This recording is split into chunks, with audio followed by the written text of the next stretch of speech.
Let's keep moving. I feel like we're being watched. No. But there's no way she would have left it in Tamriel. She wanted to get it as far away from my father as possible.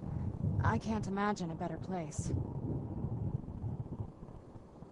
Then we find out where she hid it. If she's still alive. Well, as alive as she was before. Or is now. Or... you know what I mean. Probably to avoid whatever my father would do to her if he could get his hands on her. Or maybe her plan was to come back, but she was stuck here. We won't know until we find her. Just what my mother told me. I've also studied a little bit on my own, but there's not much. When something is trapped in a soul gem, and then the energy is used for powering an enchantment, the remnants are sent here. Well, I think it's specifically the black ones. I don't know if the soul cairn takes just any leftovers. Look at this place. Do you think anything would want to live here? The only things that can survive here are the ideal masters, the undead, and the souls themselves. Well, if you want to call that living. I don't think anyone's ever met the ideal masters. I'm not even sure anyone knows what they look like. They could be underground, flying above us. They might be the ground, I have no idea. Lots of theories. Some say they feed on them like I feed on blood. Others think they use them as payment to an even higher power. Almost like a currency. A very strange currency. Whatever they're doing with them, they've been harvesting for millennia. No telling how many souls are trapped here. Look around you. There are some extremely powerful undead here. Even a necromancer as seasoned as my mother would be willing to spend years trying to gain access to them. Exactly. It's a lost art. Most necromancers just raise up whatever bodies are nearby. A simple trick, really. Child's play. But bringing something from the soul cairn gives you something much more powerful. Well, that's usually the trick. It's possible to do it through a simple portal. But to finalize the deal, you have to travel here yourself. And most of them never come back.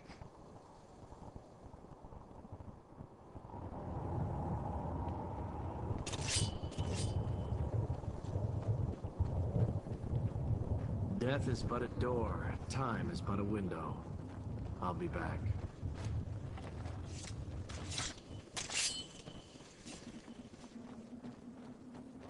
Stay away from the Oblivion Gate, I told them. Did they listen? Of course not.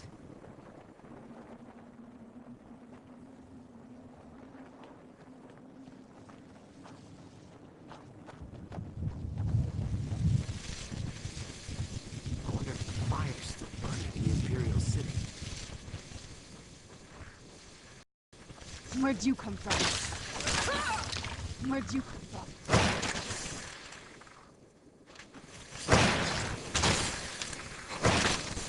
Done.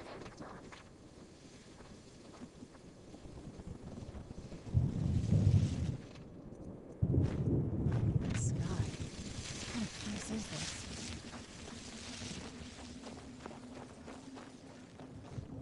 What a horrible place.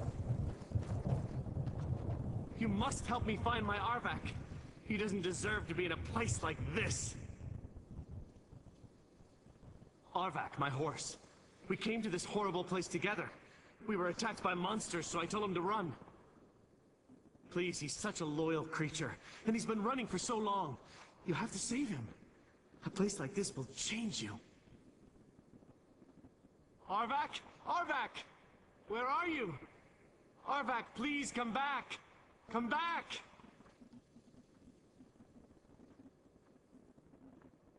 Farewell. You...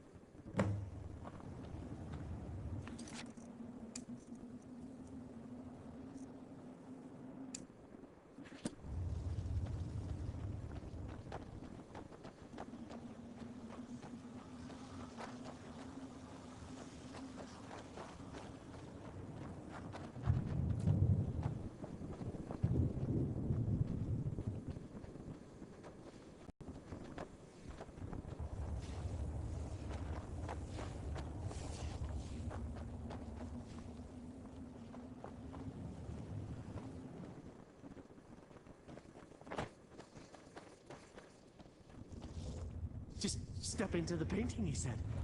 Yeah, sure. It's that simple.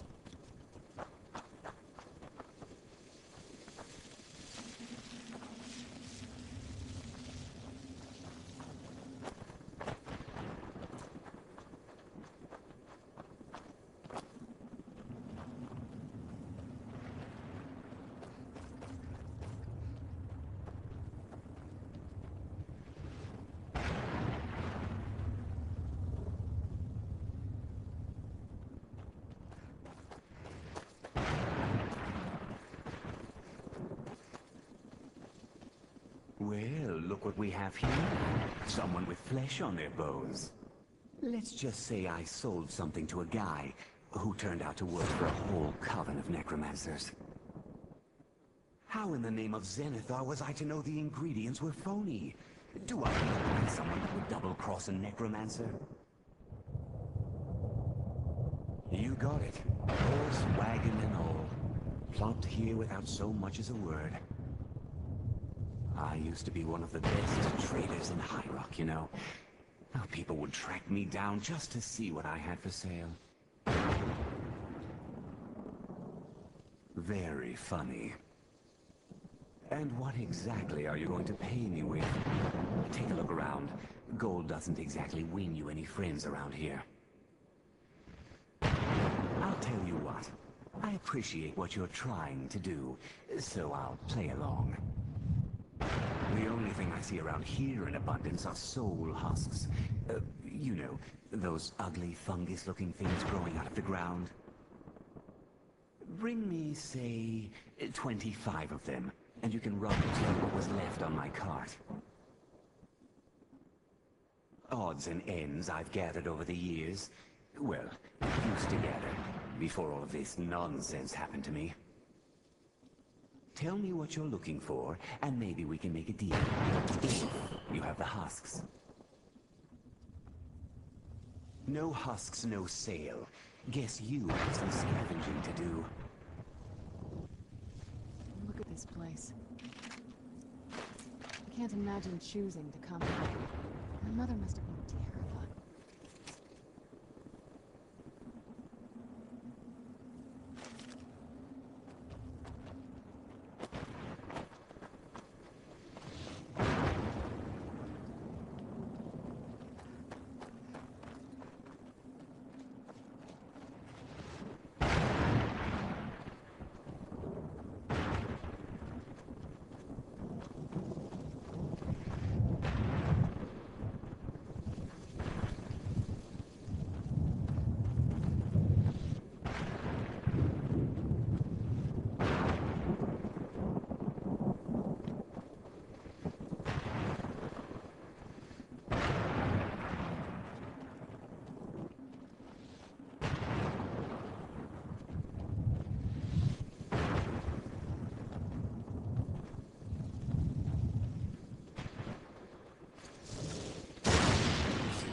Who's there?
father! It can't be. Serana? Is it really you? I can't believe it. How do we get inside? We have to talk. Serana, what are you doing here? Where's your father? He doesn't know we're here. I don't have time to explain. I must have failed. Harkon's found a way to decipher the prophecy, hasn't he? No, you've got it all wrong. We're here to stop him. To make everything right. Wait a minute. You brought a stranger here? Have you lost your mind? No, you don't... You, come forward. I would speak with you. So how has it come to pass that a vampire hunter is in the company of my daughter? It pains me to think you'd travel with Serana under the guise of her protector in an effort to hunt me down.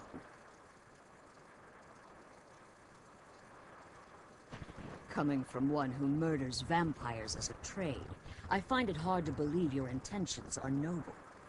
Serana has sacrificed everything to prevent Harkon from completing the prophecy. I would have expected her to explain that to you. You think I'd have the audacity to place my own daughter in that tomb for the protection of her Elder Scroll alone? The scrolls are merely a means to an end. The key to the tyranny of the sun is Serana herself. I fled Castle Volkihar. I fled with 2 Elder Scrolls. The scroll I presume you found with Serana speaks of Auriel and his arcane weapon, Auriel's bow.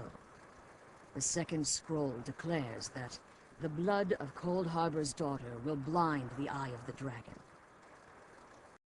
Like myself, Serana was a human once. We were devout followers of Lord Molig Bal. Tradition dictates the females be offered to Molig Bal on his summoning day. You survive the ordeal.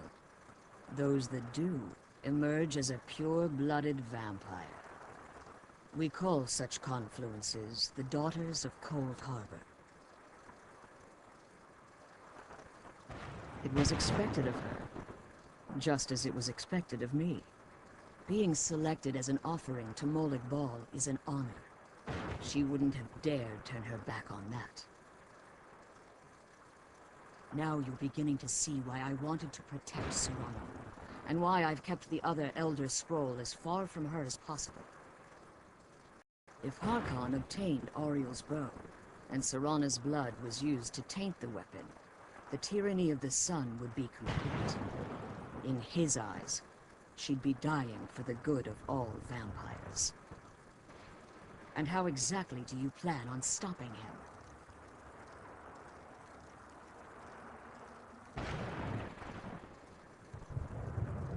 Have you been listening to me? Like Serana, I'm a pure-blooded vampire. My presence on Tamriel is as much of a danger as hers. You care nothing for Serana, or our plight. Whether or not you've become one of us in order to survive the Soul Care, you're still a vampire hunter at heart. You're here because we're abominations in your mind. Evil creatures that need to be destroyed. Serana, the stranger, aligns herself with those that would hunt you down and slay you like an animal. Yet I should entrust you to her. This stranger has done more for me in the brief time I've known her than you've done in centuries. How dare you! I gave up everything I cared about to protect you from that fanatic you call a father! Yes, he's a fanatic. He's changed. But he's still my father. Why can't you understand how that makes me feel? Oh, Serana, if you'd only open your eyes the moment your father discovers your role in the prophecy, that he needs your blood, you'll be in terrible danger. So to protect me, you decided to shut me away from everything I cared about. You never asked me if hiding me in that tomb was the best course of action. You just expected me to follow you blindly. Both of you were obsessed with your own paths. Your motivations might have been different, but in the end, I'm still just a pawn to you two. I want us to be a family again. But I don't know if we can ever have that. Maybe we don't deserve that kind of happiness. Maybe it isn't for us. But we have to stop him, before he goes too far. And to do that, we need the Elder Scroll. I'm sorry, Serana. I didn't know. I didn't see. I've allowed my hatred of your father to estrange us for too long. Forgive me. If you want the Elder Scroll, it's yours. Your intentions are still somewhat unclear to me, but for Serana's sake, I'll assist you in any way that I can. Yes, I've kept it safely secured here ever since I was in prison. Fortunately, you're in a position to breach the barrier that surrounds these ruins. You need to locate the tallest of the rocky spires that surround these ruins. At their bases, the barrier's energy is being drawn from unfortunate souls that have been exiled here. Destroy the keepers that are tending them, and it should bring the barrier down. One more word of warning. There's a dragon that calls itself Durnevere roaming the cairn. Be wary of him. The Ideal Masters have charged him with overseeing the keepers, and will undoubtedly intervene if you're perceived as a threat. As you've been traveling in the Soul Cairn, your body has become attuned to it. Let's just say a tiny part of you rubbed off on it, and in its place, a bit of the Soul Cairn filled the void. You should find no difficulty using the portal any longer. When I entered the Soul Cairn, I had intended to strike a bargain with the Ideal Masters, the custodians of this place. I requested refuge in the Soul Cairn, and in exchange, I would provide the Ideal Masters the souls that they crave. If I had foreseen the value they placed on my own soul, I would never have come here. The Ideal Masters unleashed their keepers and sent them to destroy me. Fortunately, I was able to hold them at bay and retreat into these ruins. Unfortunately, yes. Since the Keepers weren't able to claim my soul, they had their minions construct a barrier that I'd never be able to breach. Time has very little meaning to me. Consequently, it has little meaning to the Ideal Masters as well. I suppose you could call this the ultimate waiting game, each watching the other to see which will give in. Harkon's vision is a world plunged in eternal darkness, where the vampire can flourish, and never again fear the tyranny of the sun. What he fails to realize is how much attention would be called to our kind if the prophecy came to fruition. If eternal night fell, there are many who wouldn't stand for it. They would raise armies in attempts to return things to normal. The order of the day would be our destruction, until every last vampire was hunted down and eliminated. I do. It's how the vampire has survived for millennia, and the only way we can continue to survive in the future. I know very little about them. They're mystic entities that lord over the Soul Cairn, controlling every aspect from its fabric to its appearance. Well, some necromancers believe they are the crystalline structures dotting the Soul Cairn. I believe there's more to it than that. I think they transcend what we perceive as a physical form. Perhaps they were once corporeal beings, but they've obviously reached a point where they no longer require a tangible presence. Conduits, through which the Ideal Masters speak to their underlings and feed on their victims. The Ideal Masters' weakness is their insatiable hunger for pure souls. It's the reason for the Soul Cairn's existence, and the only leverage a necromancer has when bargaining with them. The ability to summon powerful undead guardians, as one would conjure an Atronan or Daedra. However, the majority of necromancers that are foolish enough to enter into a bargain with the Ideal Masters wind up here as harvested souls.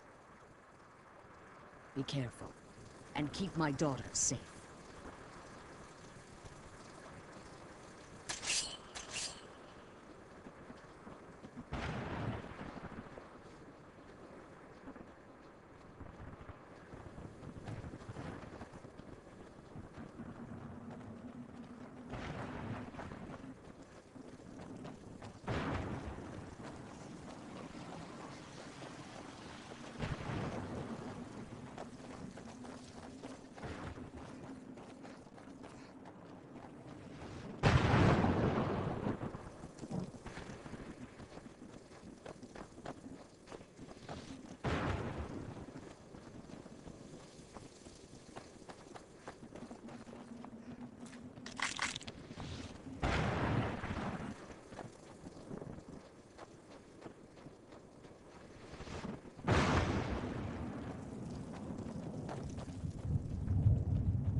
incredulously.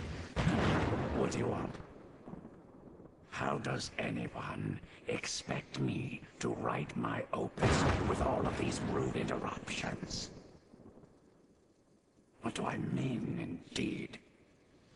If I hadn't lost all of the pages, I wouldn't be in this predicament, and we wouldn't be having this conversation.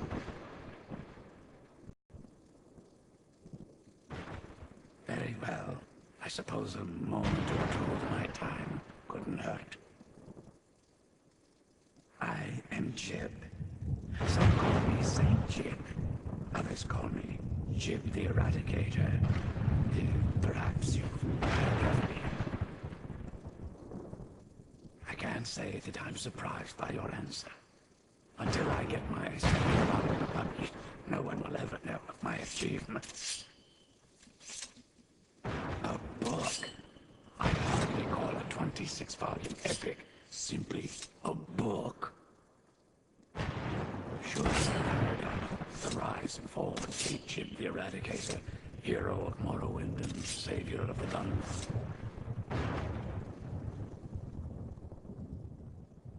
Terrible. Simply terrible. I was in the midst of writing the second volume, and they just threw me into this prison. It's unfair.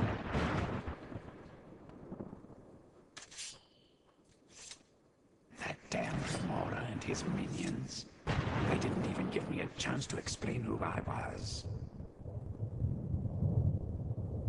Well, I assume so. It cast a spell at me from some kind of strange black crystal. Next thing I knew, I arrived here.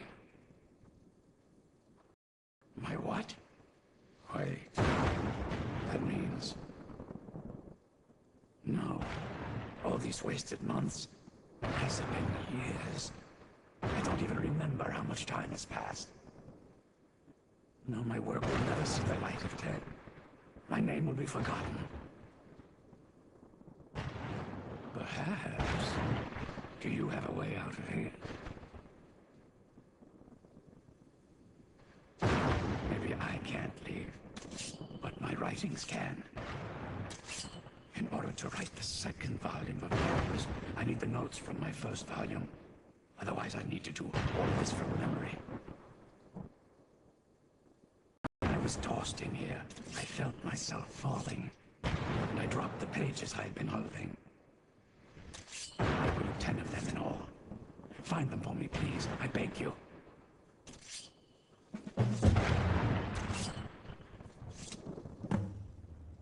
Thanks again for searching. I don't know what I'd do without the pages.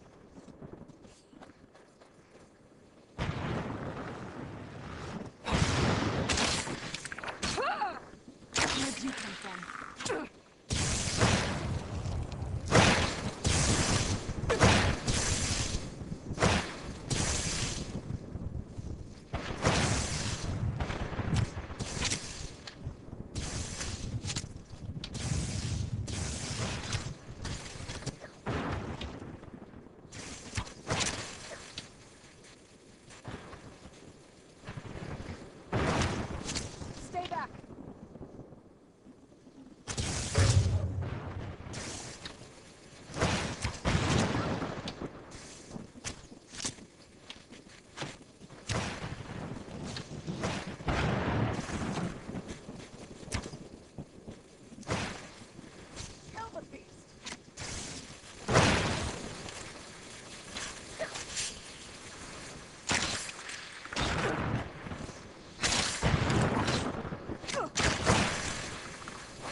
there.